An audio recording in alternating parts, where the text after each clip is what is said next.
Bensin, sang bahan bakar utama mesin pembakaran dalam, telah menjadi denyut nadi industri otomotif selama berabad-abad. Tanpa bensin, mesin tak ubahnya seonggok besi yang tak berguna. Siapa sangka, bensin yang begitu vital ini awalnya ditemukan secara tak terduga sebagai produk sampingan dari proses penyulingan minyak bumi untuk mendapatkan minyak tanah yang pada masa itu digunakan sebagai bahan bakar penerangan. Dilansir dari Engineering and Technology History Wiki, pada era 1850-an, kilang minyak di Amerika Serikat hanya menambang minyak bumi untuk dijadikan minyak tanah atau kerosin.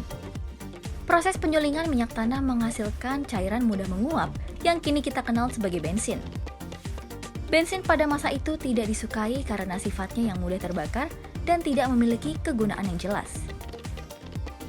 Pada pertengahan tahun 1860 sampai 1880-an, masih didominasi oleh mesin uap sedangkan bensin masih dipandang sebelah mata dan belum dilirik potensinya. Namun, di tengah keskeptisan tersebut muncullah sosok visioner bernama Carl Friedrich Michael Wilhelm Benz, salah satu pendiri Mercedes-Benz. Lulusan Institut Teknologi Karlsruhe ini melihat potensi terpendam dari bensin. Di tahun 1879, Carl Benz, sang visioner otomotif menorehkan sejarah dengan ciptaannya Benz Patent Motor Wagen. Prototipe mesin monosilinder ini menjadi mobil bertenaga bensin pertama di dunia, yang akhirnya dipatenkan oleh Daimler pada tahun 1886. Dilansir dari buku sejarah mobil dan kisah kehadiran mobil di negeri ini, karya James Luhu V masih disebut dengan nama Ligroin. Istilah bensin baru populer digunakan beberapa dekade kemudian. Kemajuan bensin tak berhenti di Eropa. Di AS, tanggal 6 September 1892, John Froelich dari Iowa memproduksi traktor bertenaga bensin pertama menggunakan mesin bensin satu silinder. Kemudian pada tanggal 11 Juni 1895, paten Amerika Serikat pertama untuk mobil bertenaga bensin resmi diberikan kepada Charles Doria dari Springfield, Massachusetts.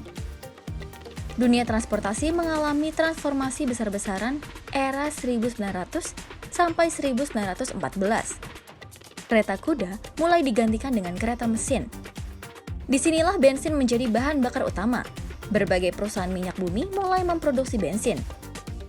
Perusahaan minyak bumi mulai memproduksi bensin sebagai hasil sulingan sederhana dari minyak bumi, sejalan dengan industri otomotif menciptakan kebutuhan akan bahan bakar baru. Di awal abad ke-20, Amerika Serikat mengalami ledakan popularitas mobil. Merek-merek seperti Olds Motor Works, Cadillac, dan Ford merajai pasar, mendorong lonjakan permintaan bensin. Para produsen minyak bumi melihat peluang emas dan mulai berlomba-lomba menyuling roda ekonomi masa depan ini. Namun, seiring kemajuan teknologi mesin, tuntutan terhadap bahan bakar pun meningkat. Para produsen mobil mendambakan bensin yang lebih mumpuni untuk mesin modern mereka. Keinginan ini melahirkan sebuah terobosan besar.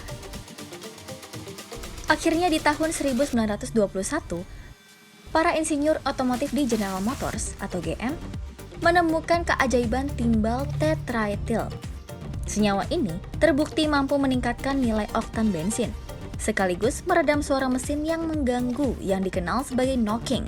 Mesin bekerja lebih optimal dan menghasilkan performa yang lebih baik. Era baru pun dimulai, di mana performa dan efisiensi mesin menjadi prioritas utama. Meskipun alternatif seperti hidrokarbon, aromatik, dan alkohol atau etanol tersedia, timbal tetraetil tetap menjadi pilihan utama karena biaya produksinya yang jauh lebih murah.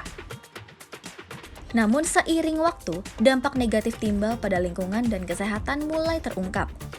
Racun timbal yang terkandung dalam bensin bertimbal mencemari udara dan tanah, membahayakan manusia dan ekosistem.